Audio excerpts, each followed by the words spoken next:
परचम, फिजाओं में गूंजती आजादी के तरानों की सरगम, उन्मुक्त दिलों में मचलती आजादी की धड़कन, आनंद व उल्लास से इतलाता सबका तन मन। सभी कितने खुश हैं, आजादी की वर्षगांठ मनाने का आनंद व उल्लास सभी के दिलों में हिलोर ले रहा है। मैं भारत की माटी भी अपने ही गर्व से झूम उठी हूँ।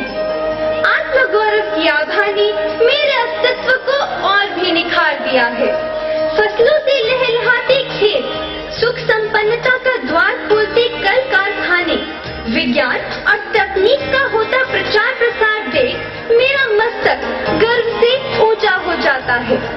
अपने पल पल बदलते स्वरूप को मैं स्वयं मुग्ध होकर निहारती रह जाती हूँ और मेरा मन सहज ही गुनगुना उठता है। हम पर हेठा धरती वसदी, इथे हर रुत हसदी हो, किन्ना सोना देश है मेरा, देश है मेरा, देश है मेरा, किन्ना सोना देश है मेरा, देश है मेरा, देश है मेरा, देश है मेरा।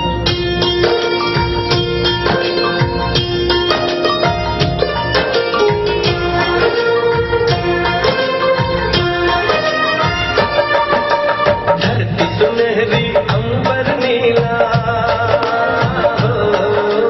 धरती सुनहरी अंबर नीला, हर मौसम रंगीला, ऐसा देश है मेरा, ओ ऐसा देश है मेरा, ऐसा देश है मेरा, हाँ ऐसा देश है मेरा। बोले पपीहा कोयल गाए, बोले पपीहा कोयल गाए, सावन घिर के आए, ऐसा देश है मेरा, ओ ऐसा देश है मेरा, ऐसा देश है मेरा, हाँ ऐसा देश है मेरा।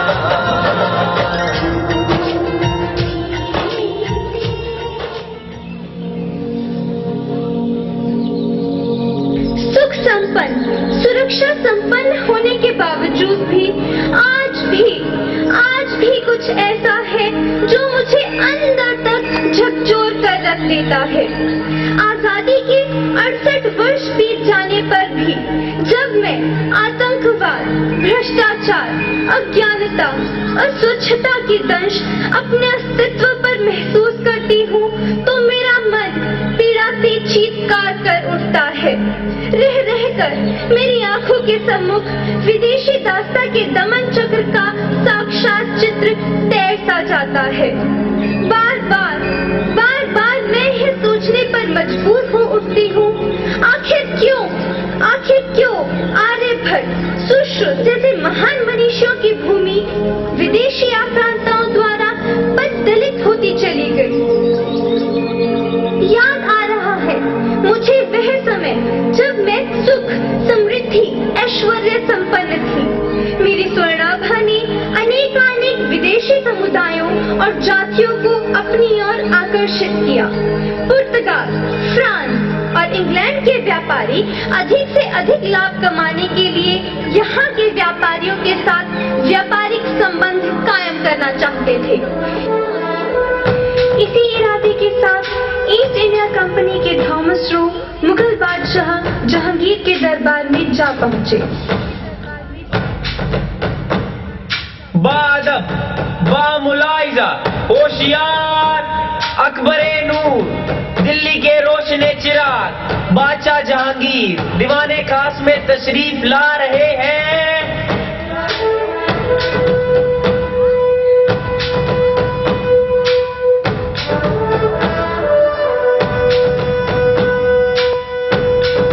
बादशाह का इकबाल बुलंद हो, जहां पना ईस्ट इंडिया कंपनी के सर थॉमस रो आपसे रूबरू होना चाहते हैं। इजाजत है, उन्हें बाइज्जत दरबार में लाया जाए। Your majesty, I am Thomas Rao from East India Company. Sir, please accept these gifts as a token of respect. Here is a beautiful royal dress made from the cloth designed in our textile mills. वल्लाह, माशा अल्लाह, कपड़े की खूबसूरती ने तो दिल खुश कर दिया। इतने नफीस, महीन और मुलायम कपड़े से बनी शाही पोशाक का क्या कहना। बादशाह खुश हुए आपकी भेंट पाकर। इज्जत अफजाई के लिए बहुत बहुत शुक्रिया। I am highly obliged for the honor, sir. Yours Majesty, my company is very much interested to establish good trade relations with your traders. Thus, as a representative of East India Company, I am in your service to seek your permission in this regard. Hope that you will consider our humble request. हम आपको शिकायत का मौका नहीं देंगे। देश का व्यापार फैले, दिन दूनी रात चौगुनी तरक्की करे, इसमें भला हमें क्या आपत्ति हो सकती है। आप जैसे कला के कद्रदानों के साथ व्यापारिक संबंध कायम करके हमें दिली खुशी होगी। आखिर व्यापारिक संबंधों के जरिए ही तो सभ्यताओं व संस्कृतियों के घुलने मिलने के द्वार खुलते हैं। आपने हमें जो इज्जत बख्शी, उसके लिए हम बादशाह जहांगीर सालाना 3000 की अदायगी पर कर मुक्त व्यापार करने की इजाजत देते हैं। Sir, here is the whole revenue payment for this year.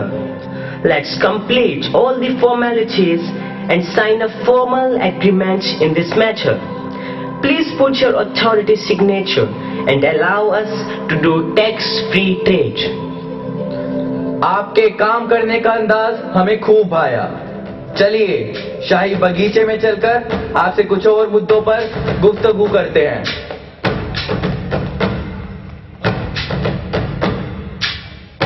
इस प्रकार गोरे फिरंगियों की मेरे दामन पर हाथ डालने की पहली चाल कामयाब हुई। बादशाह जहांगीर ने उन्हें यहाँ व्यापार करने की विशेष सुविधाएं उपलब्ध कराई, लेकिन इनके इरादे तो कुछ और ही थे। पहले हुगली नदी के तट पर फैक्ट्री डाली, सुरक्षा के नाम पर सेना रखनी शुरू कर दी, किले बंदी कर डाली और धीरे धीरे बंगाल प्रांत में अपनी पैठ मजबूत करते चले गए। पर एक बात मैं आज तक नहीं समझ पाई कि बादशाह जहांगीर और उनके वारिसों ने इन फिरंगी व्यापारियों पर लगाम रखने की कोशिश क्यों नहीं की।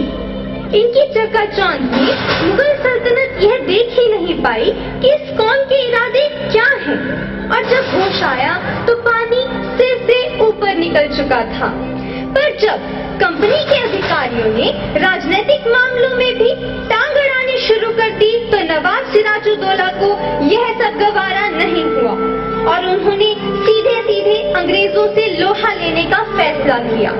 लेकिन उनके सिपह सलार मीर जाफर के मंसूबे तो कुछ और ही थे। हुजूर के हुक्म नाचीज मीर जाफर का सलाम कबूल फरमाएं। मीर जाफर, तुम तो शायद वाह साहब वाह, जवाब नहीं आपका। खुद ही पैगाम भिजवाते हैं और उतनी जल्दी भूल भी जाते हैं। साहब, आपके पैगाम ने तो मेरी दिली ख्वाहिश को हवा दे दी, जो सालों से मेरे मन में पनप रही थी। मैं तो बस सही मौके की तलाश में था। बंगाल की गद्दी पाने के लिए तो मैं कुछ भी कर गुजरने को तैयार हूँ, फिर चाहे मुझे इसके लिए अपनों का ही सर क्यों ना कलम करना पड़े। So, you are ready to serve for us? अजी हुजूर, आपकी खिदमत करके तो हमें दिली खुशी होगी। बस एक बार आप हमें अपनी खिदमत का मौका तो देकर देखें। So मीर जाफर, तुम्हें बंगाल का नवाब बनाकर हमको भी खुशी होगी। But you first wait for a while. Let me discuss the whole matter with my colleagues.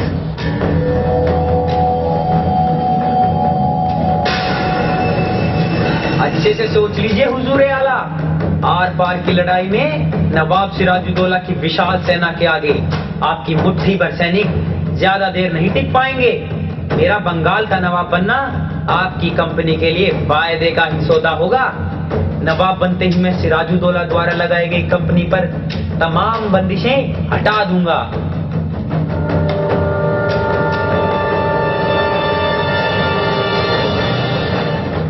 So, Major, what do you say in this matter? Sir, here in this country, countrymen could exist only on the condition of being warriors and rulers. Nobody think about the nation as a whole. Sir, Indians are so divided that we can easily defeat and rule over them.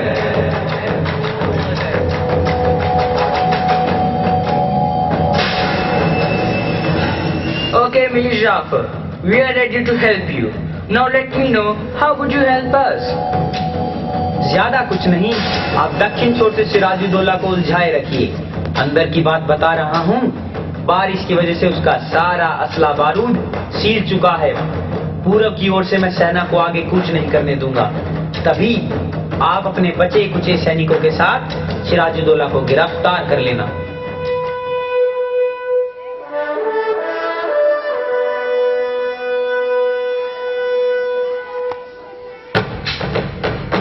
मेरे वतन के जाबाज सिपाहियों, इन गोरी चमड़ी वालों के नापाक इरादे अब हमारे सामने आ गए हैं। ये व्यापार करने के इरादे से यहाँ आए और अब हमारे ही मालिक बनने का सपना देख रहे हैं। सरकारी आदेशों की नाफरमानी करने में तो जैसे ये अपनी शान समझते हैं। ऐसे में कंपनी को सबक सिखाना, उसे उसकी औकात याद दिलाना बहुत जरूरी हो गया है। तो आओ इस आर पार की लड़ाई में कंपनी को घुटने टेकने के लिए मजबूर कर दे। यलगार हो।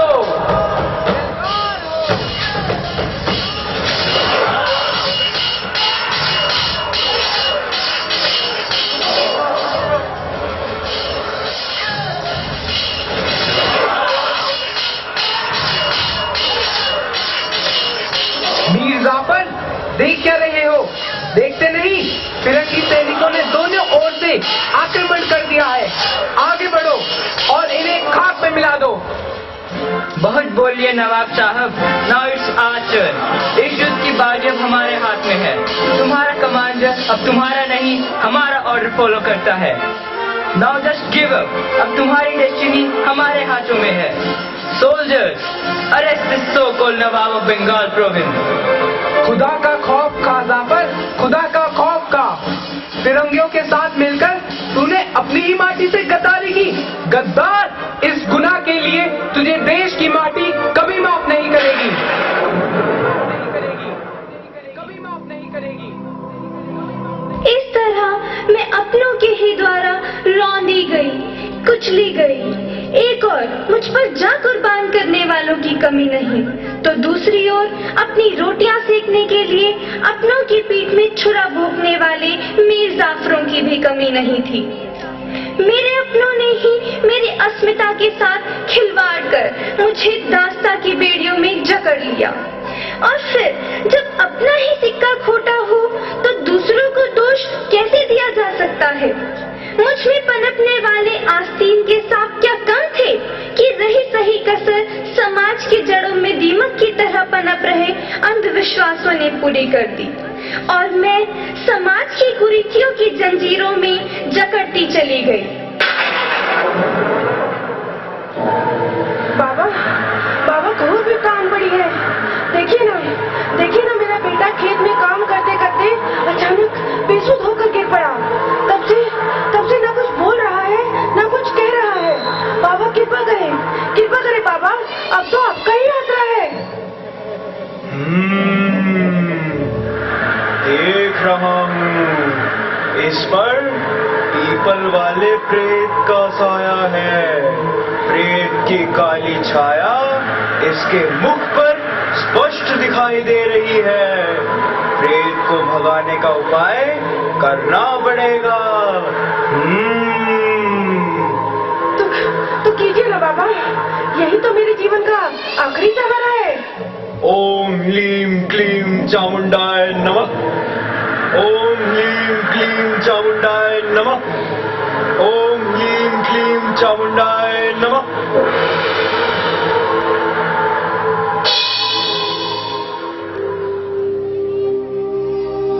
अरे ओ हरिया, यहाँ कहाँ चला आ रहा है? जानत नहीं है, ये ठाकुरन का कुआ है, ठाकुरन का।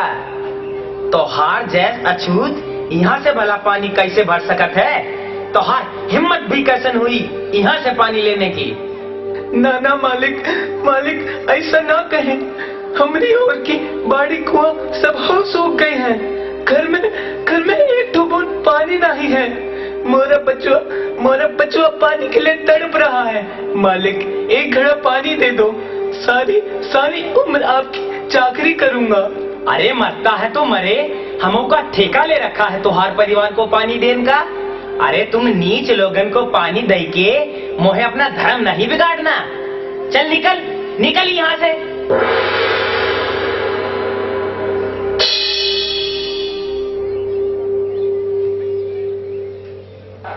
अरे ओ कुलछनी, कहाँ छिपी बैठी है? एक तो पहले ही पति को मार कर खा गई, और किस को मारेगी? चल बाहर निकल, तुझे भी अपने पति के साथ सती होना पड़ेगा। सती होना पड़ेगा? लेकिन क्यों? आखिर इसमें मेरा क्या दोष? उनकी तो उम्र हो चुकी थी, उन्हें तो जाना ही था। लेकिन मुझे जीते जी क्यों मार रहे हो? ज्यादा चूर चपड़ मत कर, तेरा सुहाग गुजर गया है, तो तू यह बेरंग जिंदगी जीकर क्या करेगी? सती होगी तो तेरे बिगड़े कर्म सुधरेंगे, पति के संग तू भी स्वर्ग सिधारेगी। चल जल्दी बाहर निकल। अरे ओ धनिया कौरी, तुम ऐसे कब तक खड़ी रहोगी? बाहर निकालो इसे, सती के लिए तैयार करो। नहीं, मुझे छोड़ दो। मैं मरना नहीं चाहती, जीना चाहती हूँ। जितना जीना था जी। अरे कर्मोही, तेरी तो छाया भी बिरादरी पर नहीं पड़नी चाहिए। चल निकल बाहर। धनिया, ये ऐसे नहीं निकलेगी, इसे घसीट कर बाहर लाओ। जल्दी तैयार करो। नहीं, मत मारो मुझे, मत मारो। अरे इतनी देर काहे लग रही है? मुहूर्त निकल गया तो अपशगुन हो जाएगा। अरे जल्दी लाओ उसे, जल्दी। हाँ, जल्दी निकालो उसे, जल्दी। मुहूर्त निकला है। सती के नाम पर मेरी बलि मत चढ़ाओ। नहीं, मत मारो मुझे, मत मारो मुझे। वर्ग भेद, जाति भेद, अस्पृश्यता, बाल विवाह जैसे घिनौनी कुरीतियों के अंधव्यूह में मैं भला अपने उत्थान के बारे में सोच भी कैसे सकती थी? पति के शव संग जिंदा जला दी जा रही मासूम लड़कियों के चीत्कार सुन मेरा हृदय खून के आंसू रोता था। मंदिरों और मदरसों के पीछे दी जा रही धर्म और ज्योतिष की शिक्षा ने समाज में आगे बढ़ने के सारे दरवाजे बंद कर मेरे विकास को कुंठित कर दिया था। उधर यूरोप में जहां समाज विज्ञान और तकनीक की नई सीढ़ियां चढ़ रहा था, वहीं मुझ पर बसने वाले लोग जादू टोनों के धुएं में खुद के वजूद को टटोल रहे थे। हमारी दुयम दर्जे की मानसिकता को अंग्रेजों ने खूब पकड़ा। उन्हें लगा अंधविश्वासों और कुरीतियों की गुलामी झेल रहे इस देश को गुलाम बनाए रखना भला कौन सा मुश्किल काम है। Good morning mister Bantek. Morning, Mr. Macaulay. So good to see you. So, how are your experience as a member of Supreme Council in India? Sir, I'm surprised to see that. How would you be able to spend such a long time in this uncivilized and backward country? दुनिया आज कहां से कहां पहुंच गई और ये लोग आज भी stupid customs में trapped हैं। It's very sad to see their so-called customs and superstitions that are prevailing in the society in the name of religion. It hurts me a lot. Thus, we need to civilize and educate these people so that they can be an asset for our empire. And for this, we need to educate them. I seek some suggestions from my officers in this regard. Do you have any? Yes, they are so backward and their literature is full of errors. No one can deny that a single shelf of good European library is worth the whole native literature of India and Arabia. Thus, to make them aware and civilized, we should introduce English literature to them. For this, we should teach them English and train them in such a way that they will be an asset for our empire. The aim of our education should be to create a class of Indians who will be Indians only by their color. They will be Britishers in ideas, morals and tastes. Macaulay ने बौद्धिक दास्ता बनाए रखने का जो शिक्षण तंत्र तैयार किया, उससे तो मैं कभी मुक्त ही नहीं हो पाई। स्वयं को आधुनिक दिखाने की होड़ में मेरी संतान अपनी बुद्धि, अपनी सोचने समझने की शक्ति, अपनी सोच सभी कुछ अंग्रेजों के हवाले कर चुकी थी। भले ही मैं आज आजाद हूँ, पर उस गुलामी का क्या करूँ जो आज भी मेरे अंतर्मन को जकड़े हुए है। क्यों भला प्रचंड सा ये द्वंद है विचार में, क्यों युवा है भटकता अज्ञान के अंधकार में, क्यों आज स्वार्थ सबका सबसे ऊपर हो गया, क्यों भला एक भीरुता भरी है इस ललकार में। आज फैले दिख रहे चहुओर लाखों मैकुले, क्यों नहीं दिखता विवेकानंद इस संसार में, क्यों नहीं दिखता विवेकानंद इस संसार में, क्यों नहीं दिखता विवेकानंद इस संसार में। नहीं नजर आते वो लोग जो मुझ पर मर मिटने के लिए, अपनी जान तक कुर्बान करने के लिए तैयार थे। भौतिकता की चकाचौंध में मेरी ही संतान मेरे प्रति अपने कर्तव्य को भूलती जा रही है। जिस संतान को मैं अपने सीने से लगाकर पालती पोसती हूँ, वह अपने स्वार्थों को पूरा करने के लिए विदेशों में बसने में कोई संकोच नहीं करती। अपनी हालत देख मैं अंदर ही अंदर घुट रही हूँ, सिसक रही हूँ। आशा की कोई किरण नजर नहीं आ रही। मैं कहाँ जाऊँ?